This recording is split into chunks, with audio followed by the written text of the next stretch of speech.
welcome back to my channel.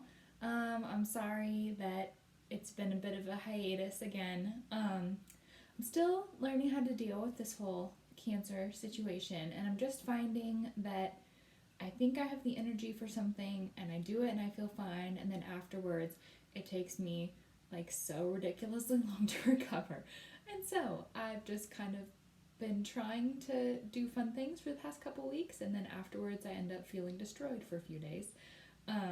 The good news is I had a checkup with my oncologist last week, and she is going to reduce my chemo a little bit, so that will hopefully allow my immunity to get better, because I've had to be pretty careful about that, and also help me get some more energy. So that would be really great, and I'm hoping that that works out. I start the new dosage tomorrow.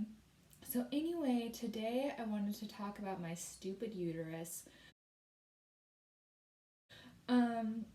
So anyway, I didn't really know when I first got breast cancer 4 years ago that my uterus was going to be involved in that in any way. I forget which of my surgeons it was. It was either the surgical oncologist or my plastic surgeon when I had my mastectomy reconstruction. But one of them said that like someday I'd just wake up and forget that I had ever been through cancer. Because like I've had the mastectomy, I have reconstruction, I look the same. But essentially that my worries would be over and I wouldn't be under major surveillance or anything. And so for about 6 months after my mastectomy, I thought that would be true. It seemed true. But then about 6 months later, I think I just initially went just for a regular OBGYN checkup. I had heard that the drug I was on, called tamoxifen, increased the risk for endometrial cancer. And so I knew that I was going to have to go like every 6 months and get an ultrasound, just see how my uterus and ovaries were doing. But I don't feel like I ever heard that like it would be as dramatic as it was. So anyway, I think even at my very first appointment, 6 or whatever months after my mastectomy, I was getting an ultrasound, and I've said in a previous video that the technologists who perform these imaging studies aren't supposed to say anything diagnostic, but I could still kind of gather just from what she was saying that something looked weird. Plus I could just tell that the imaging was taking a long time, and with an ultrasound, you can see the screen up kind of beside you, and I could just tell that she was taking a lot of pictures of one area, and I was just like, oh my gosh, what is this?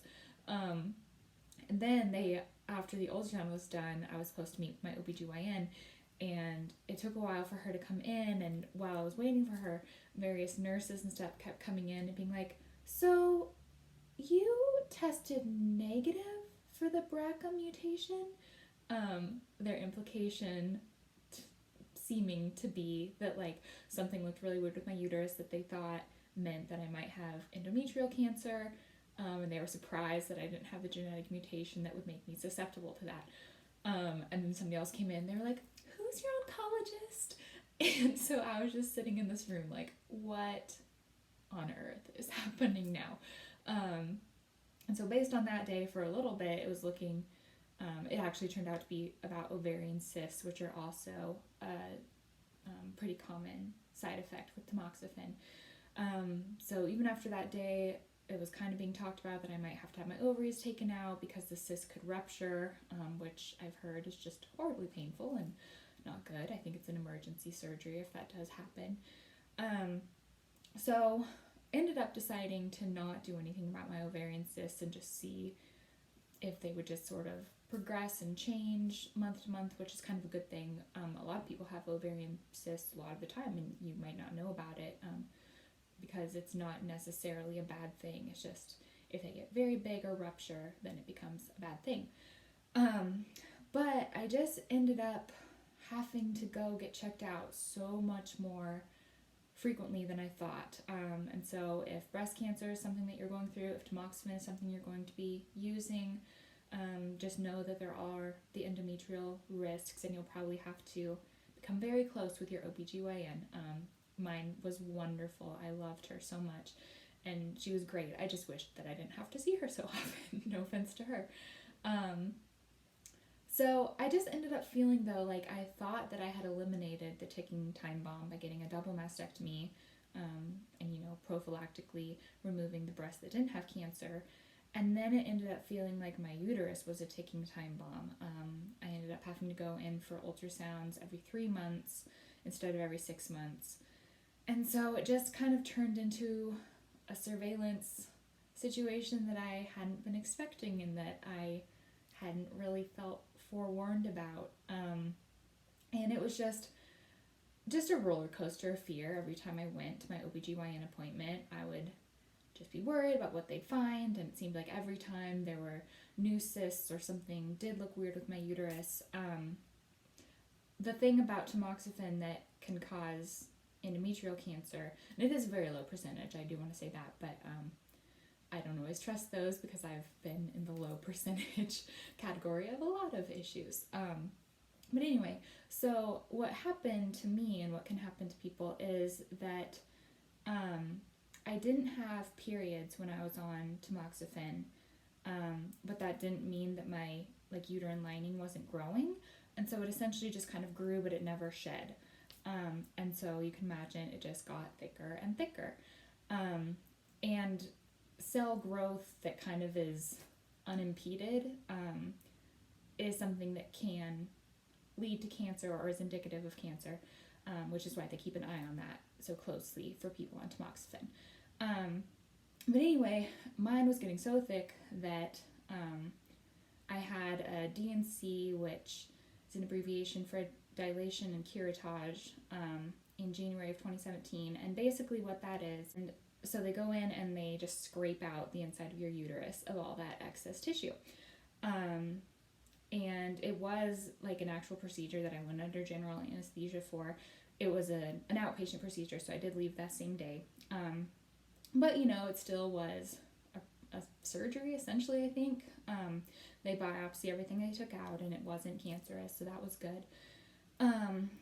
But at that DNC, my OBGYN just kind of told me, like, yeah, this is probably going to be a pretty regular thing while you're on tamoxifen. And I was supposed to be on tamoxifen for at least 10 years. And cut that down to 4 because then I switched it to other things when my cancer came back because tamoxifen obviously didn't work for me. But anyway, unfortunately, even after that DNC, it just didn't fix my uterine problems. In March of 2017, I was in the airport going back to school after spring break, and I started bleeding a little bit vaginally, and that was also not supposed to happen. My OBGYN said, if you ever bleed, because on tamoxifen I wasn't really supposed to be bleeding, and so if I did, that was cause for concern. That could also be indicative of endometrial cancer. So I was trying to figure that out. I'm, calling my OBGYN from the airport saying, I'm actually leaving. What should I do? And so I, went back to Duke. I had my endometrial biopsy there, and that ended up to still not be cancerous, so that was good, but I just continued to deal with that kind of sporadic, irregular bleeding, and that was annoying. So then I ended up getting another DNC in August of 2017, because very luckily, the day after a friend's wedding that I was in, I just started bleeding, horribly. It was really scary, actually, just how quickly I was using up tampons and using up pads, and it was just really scary. Yeah, I won't go into that because it was really gross. But anyway, they did a DNC after that, and the very next day, because it was kind of considered an emergency situation, and even so, after that DNC, I went back, so I guess, I was in Colorado for my friend's wedding, and then I had the DNC, then I went back to North Carolina again, and I was still bleeding there so much that I went to the ER because I almost passed out, and so the bleeding just continued despite the DNC. Then I ended up in the ER again because I had a blood clot from kind of, I'd had so many procedures and my arm just kept getting stuck over and over, and a lot of those procedures had to do with my uterus and stuff and just imaging, and it was just really frustrating. So basically my uterus sent me to the ER twice in like 2 months, and it was so frustrating because as soon as I sort of got wind that my uterus was going to be such a problem, I spoke to various OBGYNs. I went to a gynecologic oncologist at Duke, and I was requesting a hysterectomy because I just said, like, this is causing me so much stress. I'm having to get so much imaging done and so much surveillance, and you know, I understand that there's a chance for endometrial cancer anyway, and I feel like I've kind of had an aggressive uterus response so far, and so my uterus just felt like a ticking time bomb. And it was just so frustrating because you will get, if you are looking into a hysterectomy, you'll get so much pushback probably, and I just found it so frustrating. The gynecologic oncologist at Duke in particular, like, I felt really insulted because he said, like, well, what if you want kids? And I said, I don't. I've known that for a long time, and if I did, I would adopt. And he was like, you think that now, but you'll change your mind. And I was like, no, I won't. And he said, well, what if your husband someday wants kids? And I was like, are you kidding me? Like, I'm having this horrible, uterus problem. I'm not married. Like, I couldn't believe that that was a consideration, what my hypothetical husband might want someday.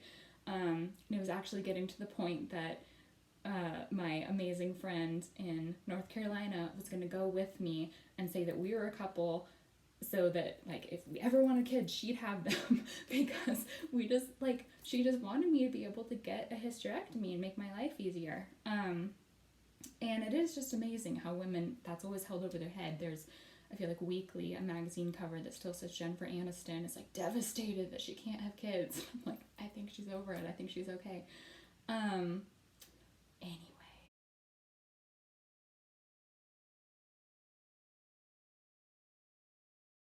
But anyway, after the second ER visit, my OBGYN in Colorado did say, okay, yes, if you come back to Colorado, I've heard you say this enough that you don't want kids, and I believe you. And so she did the hysterectomy for me in September of 2017. And the result of that was, she said that my uterus was just, like, giant, like so much bigger than it should have been, which is called hyperplasia, which is like excessive cell growth. And so honestly, the probability that I would have been able to get and stay pregnant is, like, really low anyway. So the whole argument about whether I was too young to get a hysterectomy and everything was, in the end, just a moot point. So anyway, before the hysterectomy, I did have to meet with a social worker to convince her that I was, like, sanely making this decision and wasn't going to, wake up in the hospital after the hysterectomy and be like, wait, this means I can't have kids? So anyway, there are a lot of hoops to go through, but I know that hysterectomies can be, cleared up my problems, essentially. And anyway, I just say, if you want a hysterectomy and your doctor won't do it for you or comes up with arguments, like, keep looking, because hopefully there will be one who will do it for you. The hysterectomy was not a terrible surgery. They poof you up with air so they can, like, see what they're doing better. So essentially, the recovery, I felt like I had just a horrible side ache for like a week, like a side ache that extended everywhere. But basically after that, I mean, it was really nice. I did keep my ovaries at that point, so I did still have to go to my OBGYN, but I think it was only supposed to be yearly then. And in the end, I had my ovaries taken out this February anyway, so it was a short-lived schedule of only having to get my ovaries checked on. Anyway, if anybody has any questions about tamoxifen, hysterectomies, oophorectomies, which is the ovary one, or any of these issues, I would be happy to answer questions or talk to you personally. Thanks for watching. Bye.